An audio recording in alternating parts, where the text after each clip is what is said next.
اعوذ باللہ من الشیطان الرجیم، بسم اللہ الرحمن الرحیم۔ 15 شوال حضرت امام جعفر صادق علیہ السلام کی شہادت کا دن ہے۔ 2 روایتیں ہیں، ایک 15 اور دوسرا 25 شوال۔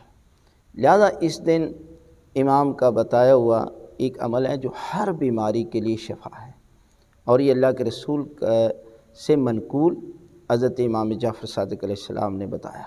کیا ہے کہ آپ نے 15 شوال کو نماز فجر کے بعد آپ نے 40 مرتبہ سورہ الحمد کی تلاوت کرنی ہے، اور ہر دفعہ سورہ الحمد کے بعد اس دعا کو بھی ضرور پڑھنا ہے۔ وہ دعا کیا ہے؟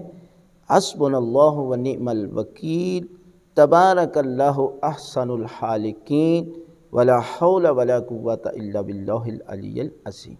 یہ ذکر ملا کر پڑھنا ہے، یعنی ویسے بھی تو بہت زیادہ حسبنا اللہ کی فضیلت ہے، لیکن لا حول ولا قوت الا باللہ العلی العظیم کی بھی فضیلت ہے، لیکن آپ نے اس ترتیب کے ساتھ سورہ الحمد کے بعد آپ نے ہر دفعہ، یعنی 40 مرتبہ سورہ الحمد پڑھتے ہیں تو ہر دفعہ الحمد کے بعد یہ ذکر ضرور پڑھنا ہے، حسبنا اللہ و نعم الوکیل، تبارک اللہ احسن الخالقین، ولا حول ولا قوت الا باللہ العلی العظیم۔ اور اس کے بعد حضرت امام جعفر صادق علیہ السلام کا واسطہ دے کر دعا مانگیں گے تو خالق کائنات آپ کو ہر قسم کی بیماری سے پروردگار جو ہے وہ شفا عطا کرے گا۔